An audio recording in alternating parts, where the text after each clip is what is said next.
A paz do Senhor, meus irmãos, estamos de volta, diretamente aqui da Faculdade Teológica Berechite, mantida pelo Centro de Cultura Bíblica Berechite. Falamos de Lajinha, Minas Gerais, ao vivo aí para você que está nos acompanhando no nosso canal do YouTube.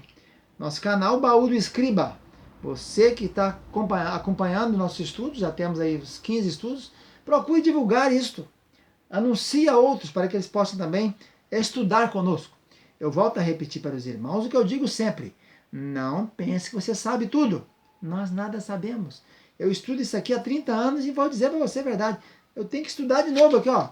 Eu não falo de qualquer maneira. Estou aqui estudando novamente, já tenho escrito sobre isso, mas então tenha humildade para reconhecer que você não sabe tudo. E quanto mais nós estudamos, mais nós vamos descobrindo que sabemos menos. Hoje falaremos sobre um assunto interessante, que é a pomba ioná. Nós falamos dias atrás do Zamir, lembra aquele pássaro que atravessa a Palestina, vindo lá da Ásia, para ali e vai para a África em migração? Depois falamos da Thor, a rola, aquela acompanhante dele, espécie diferente, mas acompanhando ele, também simbolizando a igreja, o Zamir simbolizando o Espírito Santo. Hoje falaremos da pomba, que também significa a igreja para nós aqui. A palavra pomba no original hebraico, o nome dela é Ioná. Daí quando você vê alguém chamando Jonas, esse camarada quer dizer pombo o nome dele. Jonas Ionás. O hebraico já disse a você, não tem J. Não tem. Nem tem F. Então não tem Finéias, é Pinéias. Não pode começar nenhuma palavra no hebraico com F, porque não tem. Então, mas na Bíblia tem. Vamos ter humildade, irmãos, para saber que todo mundo erra. Eu erro, tu erras, ele erra. O camarada errou. Não tem nada começado com P. É F. É com F, não é P. Misturei tem tudo, né? Não é F, é P. Tudo começa com P. Só pode ter F no meio e no fim. Isso é hebraico. Aprenda um pouquinho de hebraico, estuda aí que você vai aprender. Então, a pomba, então, vamos falar sobre ela. Primeira ocorrência de pomba, você sabe, lá no dilúvio. Lembra no dilúvio? Quando Noé soltou depois daqueles montes de dias que ficaram mais de 150 dias que a água prevaleceu, cento e tantos dias, Noé soltou uma pomba para ver se tinha como ela pousar. A pomba é um animal mais puro, mais não é de sujeira, né? O corvo foi e ficou. Para saber se já tinha algum onde pousar, ele soltou a pomba. Ela foi, voltou, trouxe uma oliveira, no biquinho um raminho de oliveira, na segunda viagem. Na terceira não voltou mais, porque já tinha como ficar por lá. Isso até também simbolicamente nos fala do Espírito Santo, que é um dos tipos, né, da pomba, que na atuação dele no Velho Testamento, ele voltou a primeira vez. Depois, quando solta o biquinho da oliveira, é a situação no tempo do Pentecostes, quando começa a igreja. E por último, quando ele vai de vez, é o arrebatamento da igreja. Então, falando um pouquinho de pomba, é da raça dos columbídeos, né? Columbiformes, da família dos columbídeos, tem mais de 250 espécies. E o corpo dela vocês já conhecem como é que é, vamos falar sobre isso. Só falando aqui um detalhe aqui desse tipo de pomba aqui de Cantares. Essa pomba aqui, das 255 espécies, ela seria aqui uma espécie chamada de pomba da rocha. Por que isso? Porque dos textos que nós encontramos em Cantares, aparece 6 vezes aqui em Cantares. No capítulo 1, 15, fala dos olhos da pomba. No capítulo 2, 14, fala que ela anda pelas fendas dos penhascos. Que esse, aliás, é o texto que nós vamos usar aqui. Ó. Olha aí, ó. Capítulo 2, 14. Pomba minha que anda pelas fendas dos penhascos, no oculto da ladeira, mostra-me tua face, faze-me ouvir tua voz. Tua voz é doce e a tua face é graciosa.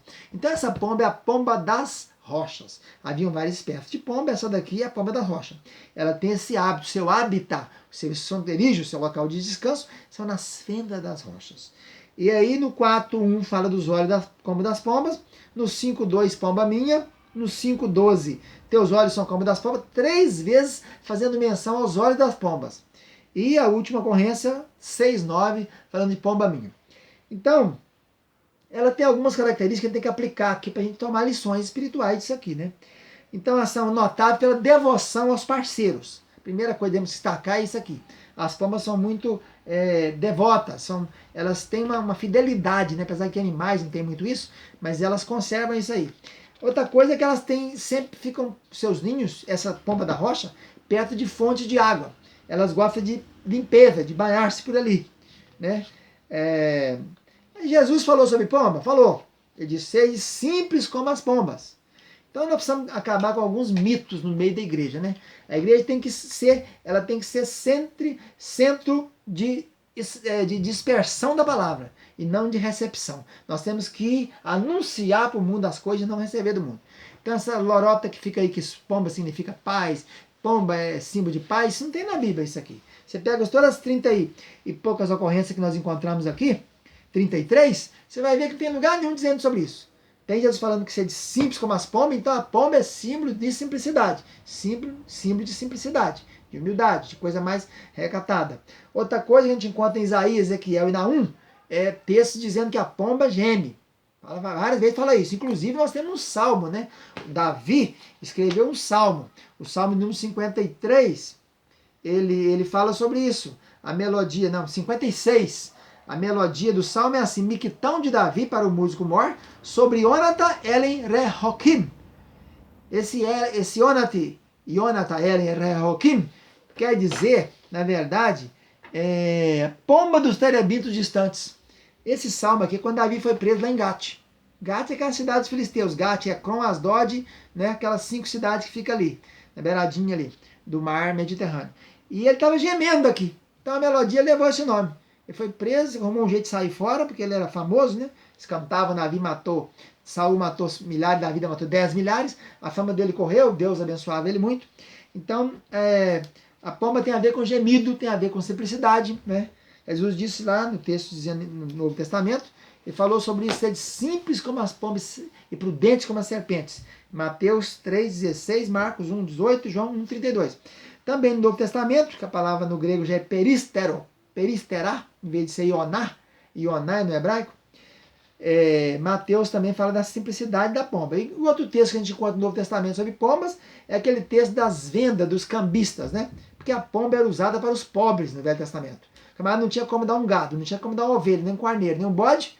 Ele podia dar pomba ou rolinha, ou dava tor ou ioná. Era assim que fazia o sacrifício, né? Tinha que apresentar um sacrifício porque nasceu uma criança. Ele tinha que apresentar todo sacrifício que exigisse gado, ovelha e bode. Para quem não tinha, você fazia através de pomba. Então, Jesus chegou no templo e o povo não vinha da Galiléia, lá de cima, para chegar ali, né? Tiberíades, Cafarnaum, não ficava vindo de Haifa, de Tel Aviv, trazendo pomba na mão. Vinha com dinheiro, chegava no templo e comprava. E os cambistas ficavam ali na parte do ato dos gentios, que é antes da primeira fase, onde fica o altar do holocausto. Jesus chegou lá e virou aquelas mesas tudo, meteu bambu naquilo. Porque outra coisa que acontecia ali era o câmbio de moeda. Nós tínhamos o denário dos romanos, o ciclo dos judeus, que é o shekel, e tinha a dracma. E a moeda do templo só aceita shekel, não aceita dracma, não aceita denário. Às vezes recebia, mas era empregado de um romano, alguma coisa assim, recebia em denário. Então fazia o câmbio ali, para fazer a oferta e a oferenda. E para comprar os animais, você não trazia o animal, você comprava ele ali, diretamente na mão dos cambistas. Jesus meteu o pé naquilo tudo, pegou um chicote de azorraga e bateu neles tudo, e falou: minha casa será chamada casa de oração, e não casa de câmbio. Então, que lições nós teríamos então da pomba? Para que isso, né? Então, pomba não tem nada a ver com paz, né? Descobrimos isso. Outra coisa que aparece pomba no Novo Testamento é quando há o batismo de Jesus no Jordão. E diz assim: e como uma pomba, como ros no grego, ros.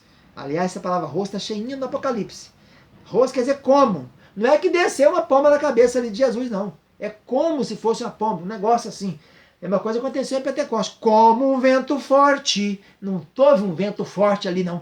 Como línguas de fogo repartida. Não é que tinha língua de fogo ali, não. O povo pega essa palavrinha como, corta ela e fala que é língua de fogo. Fala que é pomba, fala que é isso. Vamos voltar para a Bíblia, irmãos. Vamos ler a Bíblia. E vamos parar de pular a Bíblia e suplantar o texto bíblico. Vamos ficar dentro do que a Bíblia fala. Como pomba. Não era uma pomba literalmente, era como pomba. Então, que lição nós teremos da pomba? Tem a gemátria da pomba também. Gemátria que daí você pegar a letrinha, você vai achar 61, que também tem a ver com 6 e 1 é o homem, né? E 1 é Deus. Então, a pomba, simbolicamente, da igreja, a igreja é homem, mas junta com Deus, vai ser arrebatada, né? Característica da pomba, então, para nós encerrarmos esse nosso vídeo. Primeiro, devoção ao parceiro. Então, nós temos que ter essa intimidade com o nosso parceiro, nosso futuro marido da igreja, Jesus, não é isso? É o noivo. Segundo, afeição. Ela é muito afeta, ela é muito ligada. Nós temos que ter essa conexão, essa ligação, né? Esse momento de intimidade. Gosta de banhar, fala da purificação. Nós temos que nos purificar. Apocalipse diz: quem é sujo, suje-se mais ainda. Quem é puro, purifique-se mais. Então nós precisamos de purificação. Asa forte, consegue voar muito. A pomba migra, né? Para lá e para cá. Então isso aí não cessa, não contenta. A asa forte fala disso, não contenta com a bênção. Recebeu, pega mais. Recebeu hoje uma, amanhã busca outra. Não fica, agora já estou no Espírito Santo, não quero mais nada, não vou em monte, não vou em vigília, já estou cheio. Não existe isso. Precisamos cada vez mais. Rápida, para divulgar o evangelho, não é isso? Confiante, confia só no Senhor. Simples, fala de humildade, temos que ter humildade. Coisa terrível é orgulho, irmãos. Coisa terrível. Morada da pomba, nas fendas da rocha. Fenda fala que é das fendas de Jesus. A igreja está ligada nisso. Como surgiu a igreja? Com o sacrifício de Jesus, com a morte de Jesus. A pomba fica no esconderijo, para de ficar apresentando. Fica escondido em Jesus, não temos que aparecer. Quem aparece é Jeová, quem aparece é o Espírito Santo, quem aparece é Deus. Se nós começarmos a aparecer, nós vamos cair, né? Porque você sabe como é que é, Deus não dá glória para outro. A voz da pomba, né? Diz aí, a sua voz é doce. Então fala da meiguice, da coisa que é eterna, né? Não espanta ninguém, atrai. Nós temos que ser centro de atração, irmãos, e não de pôr para fugir, centrípeta, levando para Jesus e não pondo para correr. A pomba é imaculada, fala do sangue do Cordeiro, né?